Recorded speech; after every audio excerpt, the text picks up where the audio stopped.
Noon, everyone. I'm Kira Phillips. One of the two National Guard members shot in the ambush attack near the White House has passed away. Now the suspect is facing a first-degree murder charge. President Trump delivering the news of Sarah Beckstrom's passing as Americans marked a somber Thanksgiving holiday in the aftermath of Wednesday's shooting. Beckstrom, an Army specialist from West Virginia, was just 20 years old. The other Guard member, 24-year-old Air Force Staff Sergeant Andrew Wolfe, remains in critical condition this morning. The suspect, now identified, is Rahmanullah Lakanwal, an Afghan national brought to the U.S. in 2021 with a special immigrant visa and then granted asylum this past April. The CIA saying he worked with the U.S. government in Afghanistan during the war. The shooting adding to the national debates on both immigration and the president's use of National Guard troops in D.C. and other cities. Now, our Alex Prochet joins me from Washington. Also, John Cohen, the former acting undersecretary for intelligence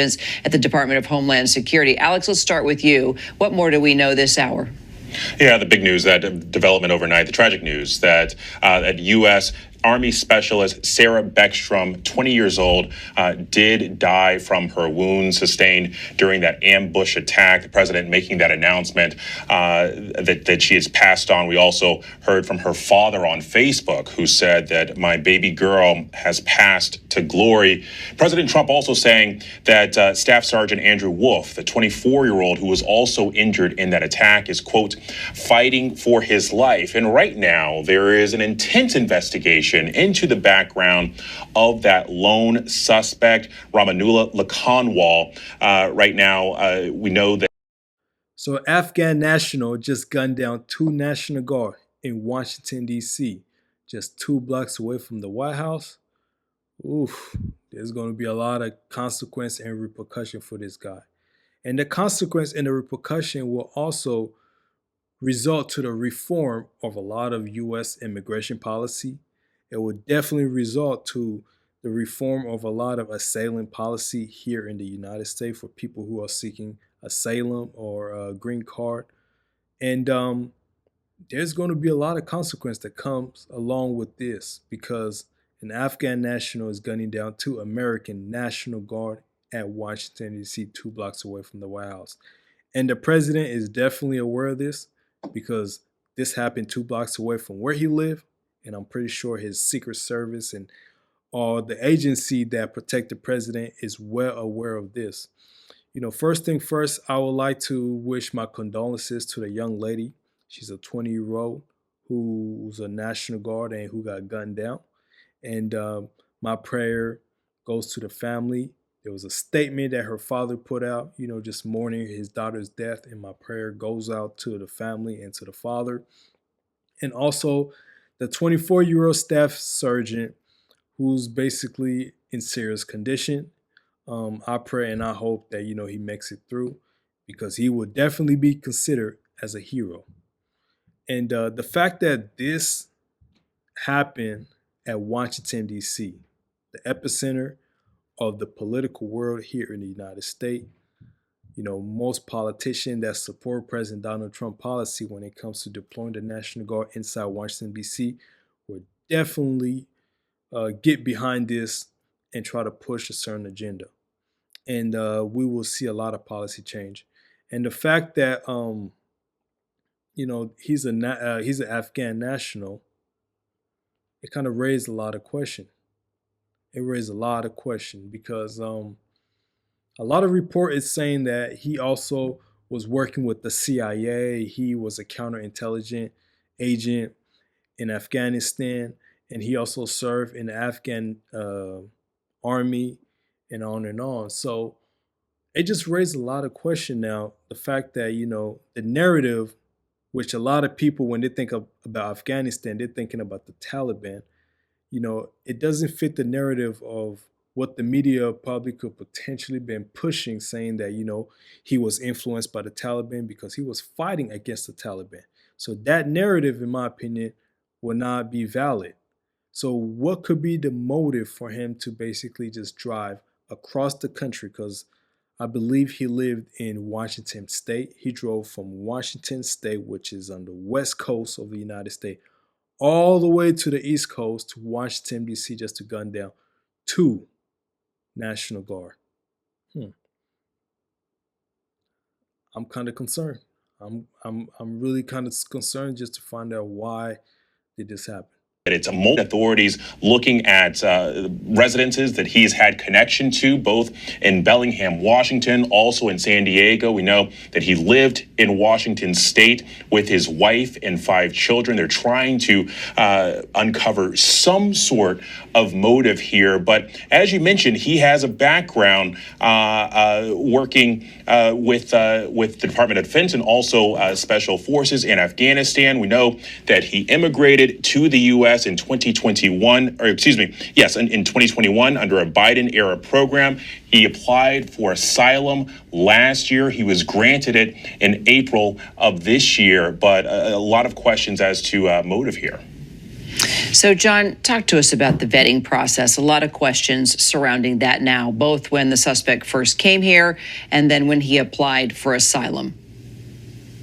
Yeah, so what it sounds like, and based on what we've learned thus far, is that this is an individual, like thousands of other Afghanistanis, who work closely with the U.S. military and intelligence community, not only as interpreters, but also to fight terrorists in Afghanistan. That means that while he was there, he would have been heavily vetted by the CIA, DOD, and other authorities to make sure he was not an insider threat and posed a risk to our forces. When we left Afghanistan, we offered to bring a number of these people for their own safety to this country. They were heavily vetted while in transit.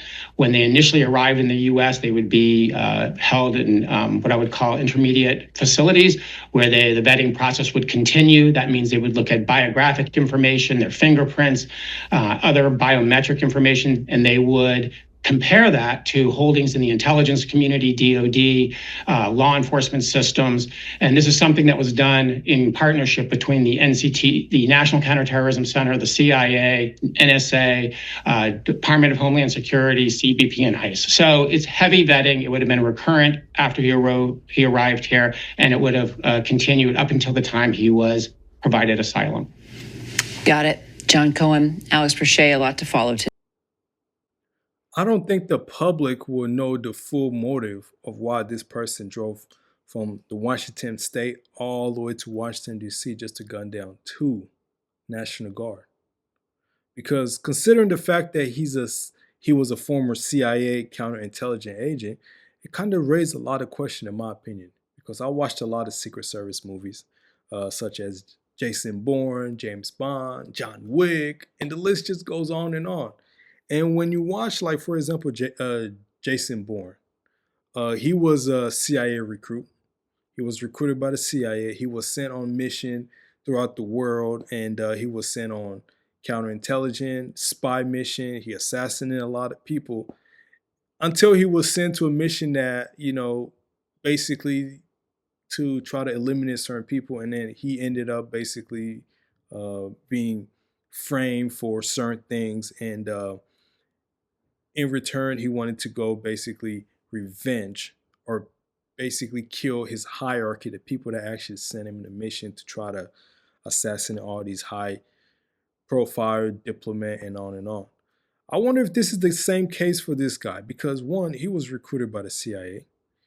He was involved in counterintelligence, meaning espionage, spying on a lot of Afghan in Thank you both. Afghanistan. And then in return, the U.S. brought him here in 2021 before the U.S. Departed from Afghanistan. Could this be a case where what he was promised by the U.S. he did not get as a reward? Because when you look how the U.S. Military departed out of Afghanistan, it was disastrous. You can see the video which went viral where you see it at the airport, you have this huge military plane is about to take off, and you see all these Afghan basically just trying to climb on top of the plane. And it was embarrassing for the U.S. Military. And if anything, most of those people were captured by the Taliban because now the Taliban has full control of Afghanistan. And if this person get deported back to Afghanistan, he definitely going to be killed.